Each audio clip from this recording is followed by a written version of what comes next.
नमस्कार। राजस्थान का सियासी घटनाक्रम तेजी से बदल रहा है। मैं भरत ओला इसी मुद्दे को लेकर आपके सामने हाजिर हूँ। राजस्थान की राजनीति में कभी ये होता दिख रहा है तो कभी वह होता दिख रहा है। पल पल स्थितियां बदल रही है। आज के मुद्दे में मैं इस पूरे सियासी घटनाक्रम का विश्लेषण करूंगा और बताऊंगा कि इसका पटाक्षेप कैसे होने वाला है। अगर नहीं होगा तो आने वाले वक्त में कांग्रेस के लिए यह कैसा रहेगा। अभी आपने देखा कि किस तरह की सारी स्थितियां जो है वो बदल रही है। कल तक अशोक गहलोत कांग्रेस के राष्ट्रीय अध्यक्ष बनने वाले थे, लेकिन अभी ये मामला बिल्कुल उलझ गया है। अशोक गहलोत के अध्यक्ष पद के नामांकन के बीच सचिन पायलट को मुख्यमंत्री बनाए जाने की कवायद की जाने लगी थी, लेकिन कांग्रेस के अधिकतर विधायक इसके पक्ष में नहीं थे। विधायकों की मांग थी कि मानेसर जाने वाले किसी भी एमएलए को सीएम नहीं बनाया जाना चाहिए। उनकी इस मांग को गैर वाजिब भी नहीं कहा जा सकता। इसी के चलते गहलोत समर्थकों ने विधायक दल की बैठक का बहिष्कार कर दिया। कांग्रेस अध्यक्ष चुने जाने तक अर्थात 19 अक्टूबर तक ये समर्थक किसी भी मीटिंग में शामिल नहीं होंगे। अशोक गहलोत के समर्थक विधायकों ने कुछ शर्तें भी रखी हैं। पहली कि सरकार बचाने वाले 102 विधायक यानी गहलोत गुट से ही किसी को सीएम बनाया जाए। दूसरा, सीएम तब घोषित हो जब अध्यक्ष का चुनाव हो जाए। तीसरी, जो भी नया मुख्यमंत्री हो वो गहलोत की पसंद का हो। इन शर्तों पर पर्यवेक्षक को ऐतराज है। इसके क्या मायने हैं? ऐतराज क्यों है? पर्यवेक्षक अब हाईकमान को रिपोर्ट देंगे। प्रभारी अजय माकन ने कहा कि विधायक दल की बैठक में एमएलएज का नहीं आना अनुशासनहीनता है, और उन्होंने फिर आगे कहा कि इस बैठक के दौरान उन्होंने बाद में खुद अपनी बैठक बुला ली, ये भी अनुशासनहीनता है, और हम देखते हैं कि क्या एक्शन लिया जा सकता है। हम एक एक विधायक से मिलकर उनकी राय जानना चाहते थे, लेकिन वे सामूहिक रूप से मिलने पर अड़े रहे। इसके भी सियासी मायने निकाले जाने चाहिए। क्यों कहा गया ऐसा? क्यों कड़े एक्शन लिए जाने की बात की जा रही है? प्रताप सिंह खाचरियावास ने तो खुले रूप से कहा है कि सीएम तो वही होगा जिसके पास संख्या बल होगा। प्रताप सिंह खाचरियावास बिल्कुल ठीक कह रहे हैं। संख्या बल के अभाव में सीएम बनाकर आला कमान कितने दिनों तक सरकार चला पाएगा? लगता है कांग्रेस आला कमान ने पंजाब से सबक नहीं लिया। चुनाव से पहले पंजाब में कांग्रेस की इतनी हालत खराब नहीं थी जितने चुनाव के वक्त दिखी। अगर अमरिंदर सिंह को नहीं हटाया जाता या उनकी राय ली जाती तो शायद पंजाब में स्थिति इतनी खराब नहीं होती। अशोक गहलोत जो समर्थक 102 एमएलए हैं उनमें सीएम बनाने की बात पर अड़े हैं, और कांग्रेस आला कमान को अगर कांग्रेस में प्रजातंत्र को लाना है तो विधायकों की बात को मानना ही चाहिए। नहीं मानेंगे तो यह कांग्रेस के लिए एक बड़े खतरे की घंटी हो सकती है। विधायक अपनी बात को रेजुलेशन में शामिल करने की मांग कर रहे थे, जबकि रेजुलेशन जो है एक लाइन का होता है। कांग्रेस के इतिहास में सशर्त रेजुलेशन आज तक पास नहीं हुआ है। उन्होंने अध्यक्ष के चुनाव तक सीएम पर कोई चर्चा नहीं कराने की मांग रखी। ये संभव नहीं है क्योंकि ये हितों के टकराव का मामला है, ऐसा कहा गया है।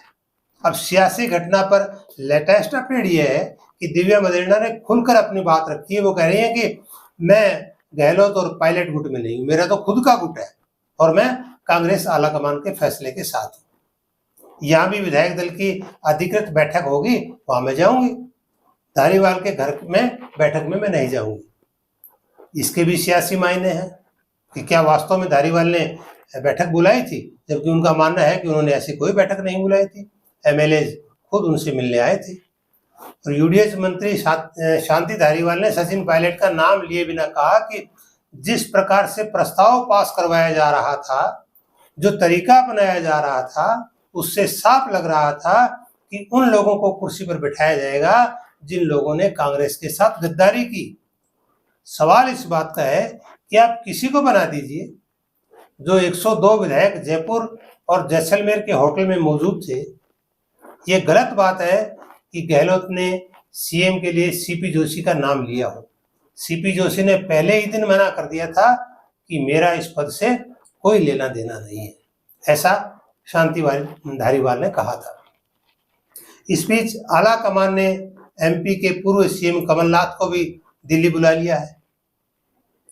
इसका ये अर्थ निकाला जा रहा है कि अब अशोक गहलोत राष्ट्रीय अध्यक्ष नहीं होंगे और कमलनाथ राष्ट्रीय अध्यक्ष होंगे। एक दो दूसरे नेताओं के और भी नाम लिए जा रहे हैं, लेकिन अगर ऐसा होगा तो कांग्रेस के लिए ये बड़ा आत्मघाती निर्णय होगा, क्योंकि अशोक गहलोत ही वो व्यक्ति हैं जो कांग्रेस की नैया को पार लगा सकते हैं। इस बीच मुख्यमंत्री अशोक गहलोत दोपहर 1:30 बजे के करीब होटल मैरियट पहुंचे थे और वे ऑब्जर्वर अजय माकन और मल्लिकार्जुन खड़गे से मुलाकात करने पहुंचे। मल्लिकार्जुन खड़गे ने गहलोत से मुलाकात के बाद कहा कि कल जो हुआ उससे हमने जो है वो कांग्रेस अध्यक्ष को अवगत करा दिया है। जो भी निर्णय लिया जाता है उसका सभी को पालन करना होता है। पार्टी में अनुशासन होना चाहिए। बिल्कुल सही कह रहे हैं, बगैर अनुशासन तो कोई चीज चल ही नहीं सकती, पार्टी कैसे चल सकती है। लेकिन आला कमान को यह भी देखना चाहिए कि अनुशासन कैसे चलाया जाए। इधर पायलट के समर्थक विधायक भी पायलट के घर पहुंच गए हैं। ये सचिन पायलट से मिल रहे हैं, लेकिन सचिन पायलट खेपे ने पूरी तरह से चुप्पी साध रखी है। सचिन पायलट सिविल लाइन स्थित अपने बंगले में मौजूद हैं और वे विधायकों से मिल रहे हैं। खिलाड़ी लाल बैरवा, वेद प्रकाश सोलंकी, जी.आर. खटाना, ऐसे बहुत सारे विधायक हैं जो उनसे मिलने उनके बंगले पर गए। आला कमान ने कहा था कि विधायकों से बातचीत करो, पर्यवेक्षकों से उन्होंने ये निर्देश दिए थे और ये भी निर्देश दिए थे कि वे हर विधायक से बात करें, लेकिन गहलोत समर्थकों ने पर्यवेक्षकों से मुलाकात नहीं की। अब माकन और खड़गे दोपहर में दिल्ली लौट गए हैं।